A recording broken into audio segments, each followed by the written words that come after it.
I am Brad Wolf, and welcome to Diredan, where we talk about D&D and RPGs. So the campaign prep is complete, we've had our session 0, and now it's time to get ready for session 1.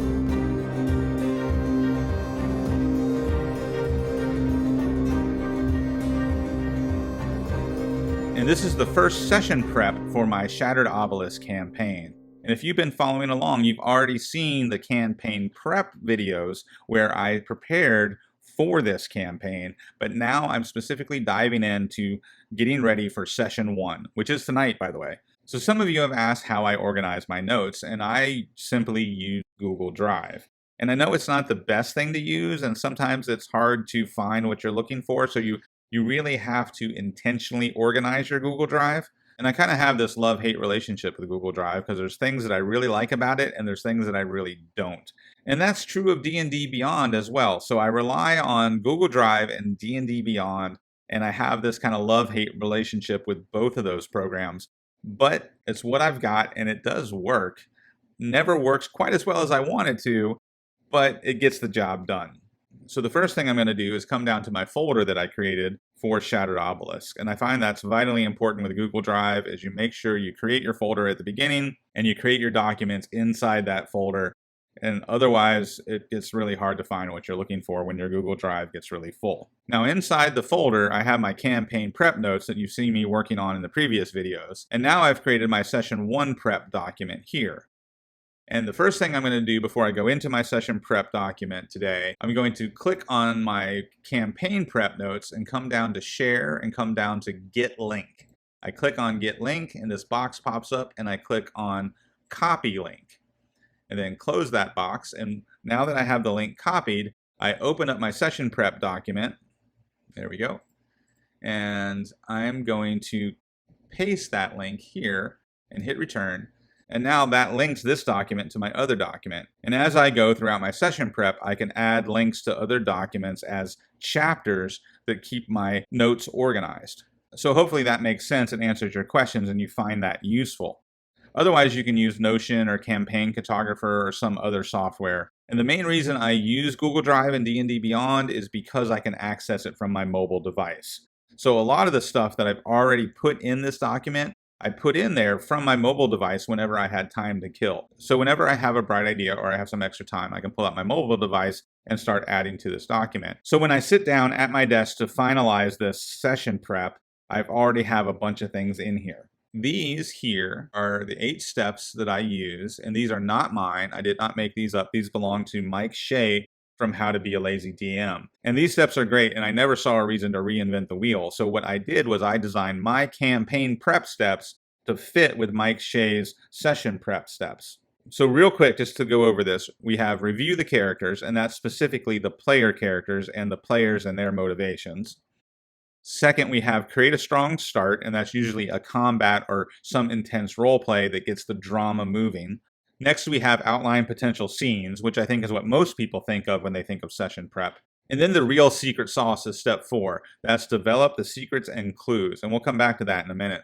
Next, we have develop fantastic locations, and that just keeps in mind the idea that this is a fantasy campaign and the locations should be fantastic. Next, we have outline important NPCs, choose relevant monsters, and select items and rewards. And again, those last 3 are things that people usually think about when they think about session prep. Now let's scroll down to our first step, which is review the characters. So last week we had session 0, and these are the characters my players came up with.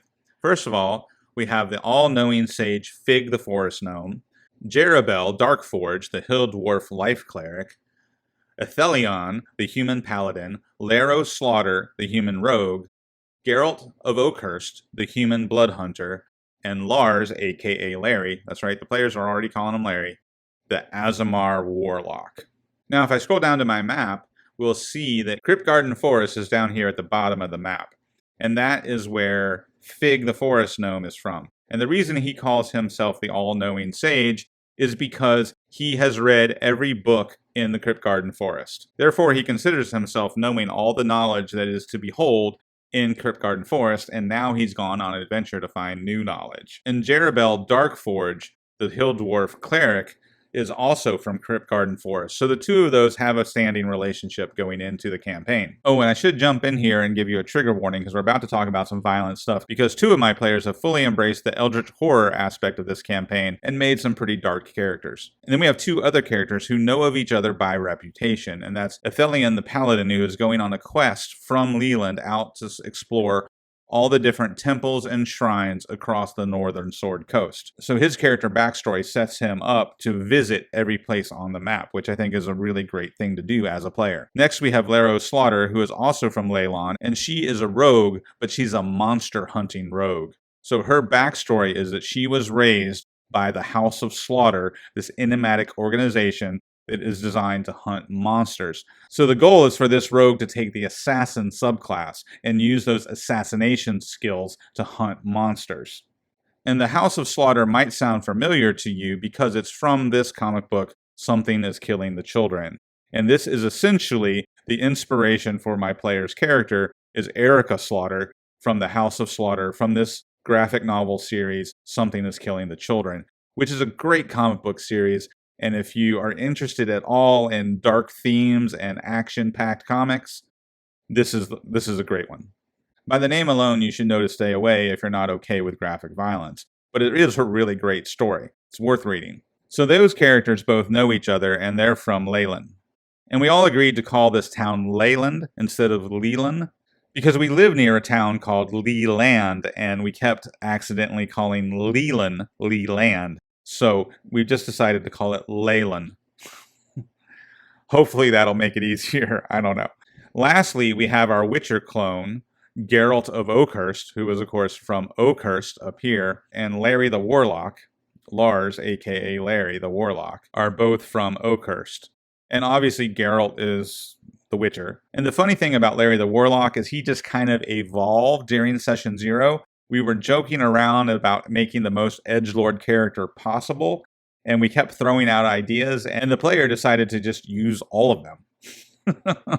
So Larry the Warlock was born son of a succubus and son of a diva, an angel. So he's the child of both an angel and a fiend, and his parents, knowing he was an abomination, threw him into the volcano at Mount Hotenow to destroy him. But right before little Lars died, a deity snatched him away from the jaws of death and brought him into a state of undeath. So Larry is now an undead warlock with an Aasimar heritage that was raised by pig farmers in Oakhurst. Probably the weirdest backstory my players have ever come up with. In the comments below, share some of the crazy backgrounds your players have come up with. But that's my quick review of characters. So now we're going to scroll down to the next step, which is create a strong start. And during Session 0, my players decided to start the campaign in Oakhurst. And my strong start is going to give them two choices because I like giving players choices, even though that means I'm probably going to do twice as much work during this prep session. Now, like I expected, during Session 0, we spent the first half of the time doing the Session 0 stuff, and then the second half playing the Nomengard adventure from Dragons of Icefire Peak. And the players handled that really well. They found the mimic and hunted it down. In fact, you can still see the dungeon terrain still set up on my stand in the middle of the table there. I'm going to need to clean that up before tonight's game. That's another part of session prep, is getting your table ready, right?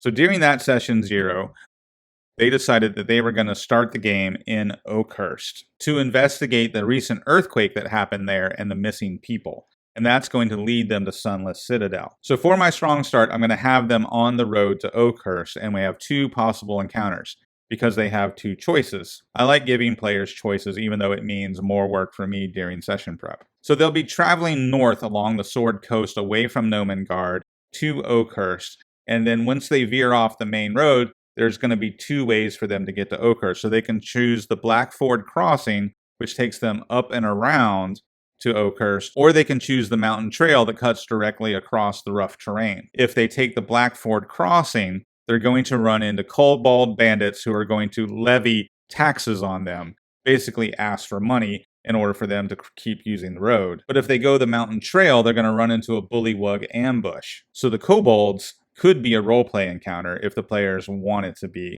or it could be a combat. The bullywug ambush is probably definitely going to be a combat.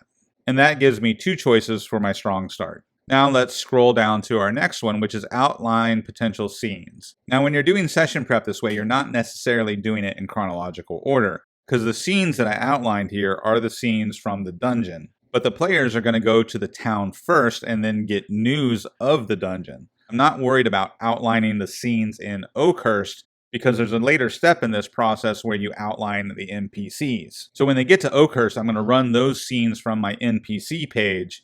And then when they get to the dungeon, I'm going to run the scenes from this page. So the Sunless Citadel is sunken underground. So the scenes start with the switchback stairs, which is this windy stone staircase that goes down into the chasm to get to the Sunless Citadel underground. And once they're down there, there's a bunch of masonry debris from where the temple was sunk and also the recent earthquake. And all that debris creates pitfalls where they could trip or get trapped. And the adventure calls for giant rats, but I wanted to do something a little different. So I'm going to say the recent earthquake unearthed a vein of iron, and that is attracting a bunch of rust monsters.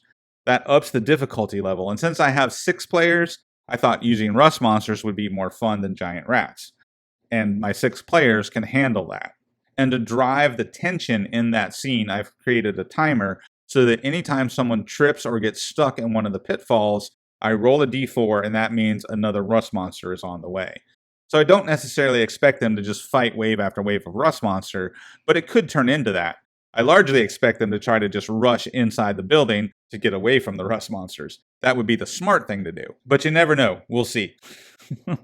Now let's take a look at our Sunless Citadel map.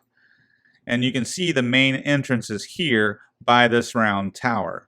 And so I've set the scene for if the players enter here. But again, because I like giving players choices, I've created a side entrance up here on this side of the map. So that way they can choose how they enter. So again, that gives me 2 potential scenes depending on which way they enter the dungeon. And that's where I've divided these scenes into these boxes. So we have our side entrance, where there's a dead rust monster that has been eaten by giant rats. So I'll describe this big, bloated, dead rust monster, and when they get close to it, 2 giant rats will pop out. And then once they enter that room, the dungeon says that in those rooms, there's the mama rat and 3 giant rats, some disabled traps with dead rats, a fountain that is trapped and will spray poison to fill the room, and there's a dead ranger in there. Now I changed the ranger to a dead blood hunter because during session 0 we established that the blood hunter character is from Oakhurst, and in Oakhurst there is a blood hunter keep where the blood hunters are trained. And then there's also footprints of 5 other humanoids, 1 small, gnome-sized, and 4 medium humanoid-sized creatures. And that's a clue to our plot hook about the missing adventurers. The 2 you see in the picture above are the adventurers that were captured by Belak and turned into tree thralls. So these footprints are the footprints of the party as they were coming into the dungeon. And one of them, the blood hunter, didn't make it, probably killed by one of these traps, and now his body is being fed on by the mama rat and the rest of the rats. Now, if they come in the main entrance, we have a different group of scenes, and that's a hidden pit that has a rust monster in it. Again, the rust monster is not in the original adventure, but I added that. And then in the tower, there are arrow slits, a secret door with a needle trap. And then inside the secret room are a bunch of skeletons. And I'm going to add an apothecary case to give them some extra treasure. And I've made up some potions that they can have in that apothecary case. And that apothecary case connects to another plot hook. So no matter which way they enter the dungeon, they're going to find evidence of missing adventurers, because there's 2 different groups of adventurers that I put in the dungeon. And they're also going to get a little bit of treasure. And that'll most likely be the end of our session, because like I said, we've got the strong start, and then the role play in Oakhurst, and then they'll get to the dungeon and probably do one of these sets of scenes. And that'll probably take up our whole 3.5 hours. So let's do our next step, which is develop secrets and clues. But before I scroll down to that page, I'm going to scroll up to that link that I put in here that takes me to my campaign prep document. And I'm going to come to the part of our campaign prep document where we have our 10 tense conflicts. And I'm going to see if I can take any of these and use them as secrets and clues. So I'm going to start down here with Belak the Druid. Let's make this document a little bigger to see. There we go. And Belak's main goal is to spread the wilderness and overgrow civilizations. So I'm going to take that and copy it. So I'm going to write down to my secrets and clues, and I'm going to put that as one of my 10 secrets and clues. Mike Shea recommends having 10 of these. The reason for secrets and clues is they aren't static. They aren't attached to any one NPC or any one location. You have a list of secrets and clues, and then whenever you need to reward the players for any sort of role play or combat, you can just drop a secret and clue in their lap. So they might role play with an NPC that you don't have prepared, but you can just grab a secret and clue and have that NPC reward the players for talking to them by giving them one of these secrets and clues. Or if the players defeat one of the minions and they interrogate them, or they find a note on their body, it could contain information about one of these secrets and clues. So my first secret and clue is that Belak, the druid, wants to spread the wilderness and overgrow civilization. Now, the other thing I'm going to do for my secrets and clues is go to D&D Beyond, where I have the Sunless Citadel adventure pulled up, and there's a list at the beginning of the adventure of rumors heard in Oakhurst. And so I'm just going to copy that list, and then I'm going to come back over here and paste it into my secrets and clues. And now I have 7 secrets and clues. And Mike Shea recommends coming up with 10. And I would normally do that, but I'm trying to talk my way through this so you guys can follow along. So I'm probably going to just leave it with these 7 and be happy about that, just for the sake of time.